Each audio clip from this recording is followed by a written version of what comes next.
हम पढ़ते हैं कार्बोहाइड्रेट्स की दूसरी टाइप जो है ओलिगोसैकेराइड्स। ओलिगो का मतलब है सम, सैकेराइड्स का मतलब है शुगर। ये जो कार्बोहाइड्रेट की टाइप है ये बनती है जब दो या दो से ज़्यादा मोनोसैकेराइड्स आपस में मिलकर बॉन्ड बनाते हैं ना, तो ये टाइप बनती है ओलिगोसैकेराइड्स। इसमें जो है ना मोनोसैकेराइड्स की जो तादाद या जो अमाउंट है वो 2 से लेकर 10 तक हो सकती है। अगर 2 मोनोसैकेराइड्स बनेंगे तो भी ओलिगोसैकेराइड बनेगी, अगर 10 मोनोसैकेराइड्स मिलकर जो स्ट्रक्चर बनाएंगे ना वो भी ओलिगोसैकेराइड्स ही होगी। ठीक है, मोनोसैकेराइड से कुछ कम मीठे होते हैं और ये सोल्यूबल भी, जो पानी में है ना वो वाटर में भी सोल्यूबल कम होते हैं, जैसे कि वो बहुत ज़्यादा सोल्यूबल होते हैं और ये कम सोल्यूबल होते हैं पानी में। दे कैन हाइड्रोलाइज, जैसे कि ये जो है ओलिगोसैकेराइड्स है ना वो 2 या 2 से ज़्यादा मोनोसैकेराइड्स मिलकर बने हैं और अगर हमको इनको पानी में डालेंगे ना तो वो हाइड्रोलाइज हो सकते हैं, मतलब वो ब्रेकडाउन हो सकते हैं जिससे वो बने हैं। अगर कोई एक ओलिगोसैकेराइड्स 2 मोनोसैकेराइड से मिलकर बना है और अगर हम उसको पानी में डालेंगे तो वो 2 मोनोसैकेराइड ब्रेक हो जाएगा। ठीक है, तो उसका मतलब ये हाइड्रोलाइज हो सकते हैं। इसकी जो मोस्ट कॉमन टाइप है ना वो है डाइसैकेराइड। डाइसैकेराइड क्या है, अगर 2 मोनोसैकेराइड्स मिलकर स्ट्रक्चर बनाएंगे या 2 मोनोसैकेराइड्स जब मिलेंगे ना तो वो स्ट्रक्चर बनेगी ना, उसको हम कहते हैं डाइसैकेराइड। ऐसा ही ट्राइसैकेराइड होती है, टेट्रासैकेराइड होती है, ऐसे लेकर डिकासैकेराइड्स तक हो सकती है। डिका मतलब 10 सैकेराइड्स, जब 10 मोनोसैकेराइड्स आपस में मिलेंगे तो डिकासैकेराइड बनेगी। ठीक है, the most common type is disaccharide. इसकी जो मोस्ट कॉमन टाइप है वो है डाइसैकेराइड, जो जब हम उसको हाइड्रोलाइज करेंगे, जब हम उसको ब्रेकडाउन करेंगे तो उससे हमें 2 मोनोसैकेराइड्स मिलेंगे, क्योंकि ये 2 मोनोसैकेराइड्स मिलकर बनती है और अगर हम इसको ब्रेकडाउन करेंगे तो हमें वही 2 मोनोसैकेराइड्स आपस मिल जाएंगे। इनके अंदर एक बॉन्ड मौजूद होता है जिससे 2 मोनोसैकेराइड्स मिलकर बनते हैं ना, वो उस बॉन्ड को हम कहते हैं ग्लाइकोसाइडिक बॉन्ड। ये एक इम्पोर्टेंट कैरेक्टरिस्टिक है जो है ना कार्बोहाइड्रेट का। जो ग्लाइकोसाइडिक बॉन्ड है ना वो 2 मोनोसैकेराइड्स के बीच में होता है, जिसको हम लिंकेज भी कहते हैं। ग्लाइकोसाइडिक बॉन्ड या ग्लाइकोसाइडिक लिंकेज हम कहते हैं। जो मॉलिक्यूल्स के अंदर ग्लाइकोसाइडिक बॉन्ड होता है ना तो उन मॉलिक्यूल्स को हम कहते हैं ग्लाइकोसाइड। क्या कहते हैं हम उनको? ग्लाइकोसाइड। ग्लाइकोसाइड जो है ना वो रिंग शेप शुगर मॉलिक्यूल होता है, जिसकी स्ट्रक्चर जो है ना रिंग शेप होती है और इनकी जो रिंग है ना वो 5 मेंबर्ड भी हो सकती है या 6 मेंबर्ड भी हो सकती है। इसका मतलब क्या, जो रिंग है ना उसके अंदर 5 कॉर्नर्स होंगे या 6 कॉर्नर्स होंगे। जैसा कि आप यहाँ देख सकते हैं, ये एक जो है ना मोनोसैकेराइड है। इसके आप देख सकते हैं कि इसके ये एक साइड है, ये दूसरी साइड है, ये तीसरी साइड है, ये चौथी है, ये 5वीं है, ये छठी है। तो इसके अंदर 6 साइड्स हैं, तो इसको हम कहते हैं 6 मेंबर्ड रिंग, जो एक ग्लूकोज मॉलिक्यूल की होती है। ठीक है, जो एक ग्लूकोज मॉलिक्यूल की होती है। और ऐसा ही अगर आप देखेंगे फ्रक्टोज की रिंग है ना तो वो 5 मेंबर रिंग है, उसके 5 कॉर्नर्स होंगे उसके अंदर। इसलिए उसकी स्ट्रक्चर तो यहाँ पर बताई नहीं गई, पर जो 5 मेंबर रिंग है ना वो फ्रक्टोज की होती है, ये आप याद कर सकते हैं। जो 5 मेंबर रिंग है ना वो फ्रक्टोज की होती है। ठीक है, और ग्लूकोज की होती है 6 मेंबर रिंग। ग्लूकोज की होती है 6 मेंबर रिंग। ठीक है, और जो डाइसैकेराइड या ओलिगोसैकेराइड की जो मिसाल है ना वो है सक्रोज। सक्रोज एक डाइसैकेराइड है जो 2 मोनोसैकेराइड से मिलकर बनता है, और वो कौन से मोनोसैकेराइड है, वो है ग्लूकोज एंड फ्रक्टोज। और आप यहाँ देख सकते हैं कि कैसे एक डाइसैकेराइड बनता है। ये है एक ग्लूकोज का मॉलिक्यूल, ये है एक ग्लूकोज का मॉलिक्यूल और ये है दूसरा ग्लूकोज का मॉलिक्यूल, और ये है 2 मोनोसैकेराइड्स हैं। जब वो आपस में मिलेंगे ना तो एक मॉलिक्यूल का जो OH ग्रुप है यानी हाइड्रोक्सिल ग्रुप है और दूसरे मॉलिक्यूल का जो हाइड्रोजन है वो निकल जाएंगे वाटर की फॉर्म में, और ये जो 2 ग्लूकोज के मॉलिक्यूल है ना वो आपस में मिल जाएंगे इस ऑक्सीजन से।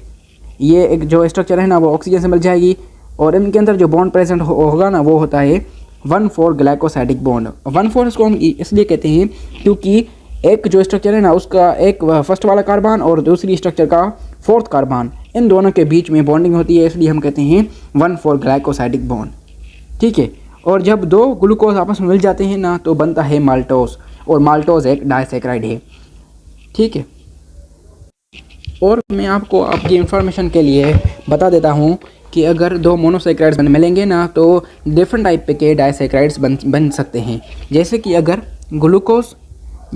ग्लूकोज और ग्लूकोज मिलेंगे ना तो एक डाइसैकेराइड बनेगा, जैसे मैंने आपको बताया वो था माल्टोज, ये एक डाइसैकेराइड बनेगा। और जैसे ही अगर ग्लूकोज और एक गैलेक्टोज, ग्लूकोज एंड गैलेक्टोज मिलेंगे ना, ग्लूकोज एंड गैलेक्टोज, तो एक डाइसैकेराइड बनेगा जिसको हम कहते हैं लैक्टोज। ठीक है, और अगर मैंने आपको बताया कि ग्लूकोज जो लिखा हुआ था ग्लूकोज, अगर ग्लूकोज एंड फ्रक्टोज आपस में मिलेंगे ना तो बनेगा सक्रोज, और सक्रोज भी एक डायसेक्राइड है। ठीक है ना, बना था ना डायसेक्राइड, उसको हम माल्ट शुगर भी कहते हैं, माल्ट शुगर। और लैक्टोज को हम मिल्क शुगर भी कहते हैं, सक्रोज को हम टेबल शुगर भी कहते हैं, क्योंकि ये हमारे घर में मौजूद होता है इसको, इसलिए हम इसको टेबल शुगर भी कहते हैं। और फर्दर डायसेक्राइड के दो टाइप्स होते हैं, एक होता है रिड्यूसिंग, एक होता है non reducing. Reducing and non reducing में क्या फ़र्क के पड़ते हैं? रिड्यूसिंग शुगर उस शुगर को हम कहते हैं या उस कार्बोहाइड्रेट को हम कहते हैं जो किसी चीज़ को रिड्यूस कर सके, या यूँ कह सकते हैं जो अपने आप को ऑक्सीडाइज कर सके, अपने आप को ऑक्सीडाइज कर सके या किसी और चीज़ को रिड्यूस कर सके। Causes the reduction to another substance without hydrolysis, मतलब उसमें वाटर ऐड ना हो या वाटर की इन्वॉल्वमेंट ना हो। It is due to the presence of free aldehyde. ये जो शुगर है ना रिड्यूसिंग, वो इसलिए होता है क्योंकि जो डायसेक्राइड है ना उनके अंदर एक या तो एल्डिहाइड ग्रुप फ्री होता है या तो कीटोन ग्रुप फ्री होता है, और फ्री कीटोन या फ्री एल्डिहाइड ग्रुप की वजह से कोई भी शुगर जो है ना रिड्यूसिंग शुगर हो सकती है। रिड्यूसिंग शुगर के जो एग्जांपल्स है ना वो आपको याद रखने हैं, वो बहुत इंपॉर्टेंट है, वो है माल्टोस एंड लैक्टोस। ठीक है। और नॉन रिड्यूसिंग शुगर की जो मिसालें हैं, और नॉन रिड्यूसिंग शुगर हम किसे कहते हैं? नॉन रिड्यूसिंग शुगर हम उस कार्बोहाइड्रेट या उस शुगर को कहते हैं जो किसी चीज़ को रिड्यूस ना कर सके, ना ही वो खुद ऑक्सीडाइज हो सके, के पास कोई भी एल्डिहाइड या कीटोन ग्रुप फ्री ना हो। और नॉन रिड्यूसिंग शुगर के जो मिसाल हैं, एग्जाम्पल्स हैं, वो है सक्रोज एंड रेफिनोज। ठीक है। आगे बताया गया है कि जब लिविंग ऑर्गेनिजम्स, खास तौर पर जब प्लांट क्योंकि प्लांट ही शुगर बनाते हैं, जब वो शुगर बनाकर सोर्स से सिंक तक पहुँचाते हैं या ट्रांसपोर्ट करते हैं, सोर्स हम किसे कहते हैं? सोर्स हम इसी जगह को कहते हैं या उसी जगह को हम कहते हैं जहाँ पर शुगर बनी, और सिंक हम कहते हैं जहाँ पर शुगर को स्टोर होना है। सोर्स जो है ना वो मेनली लीफ होता है, और सिंक मेनली फ्रूट होता है, और वो डिफरेंट पार्ट हो सकते हैं प्लांट के, जैसे कि स्टेम हो गया या जैसे कि रूट्स हो गए, वो होते हैं सिंक, और सोर्स होते हैं लीफ जहाँ पर शुगर बनती है। इन द फॉर्म ऑफ जो शुगर ये पहुँचाते हैं ना सोर्स से लेकर सिंक तक, वो नॉन रिड्यूसिंग शुगर होती है।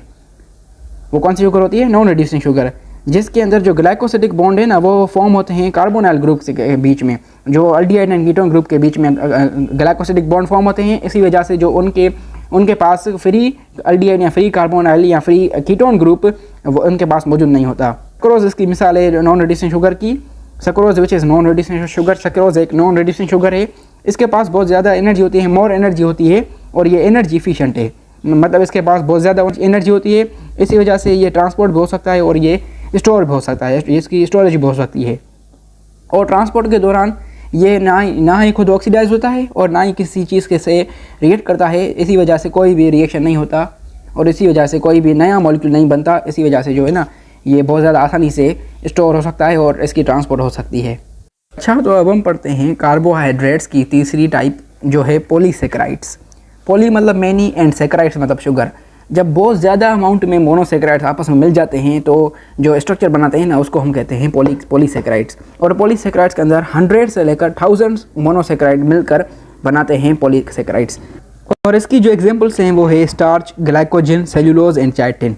ठीक है, ये 4 एग्जांपल्स हैं पॉलीसेक्राइड्स की। और पॉलीसेक्राइड्स का जो वेट है ना वो बहुत ज़्यादा होता है, और जब इसकी हाइड्रोलाइसिस होती है यानी जब इसको ब्रेकडाउन किया जाता है ना तो सेक्राइड्स हमें मिलते हैं। ठीक है।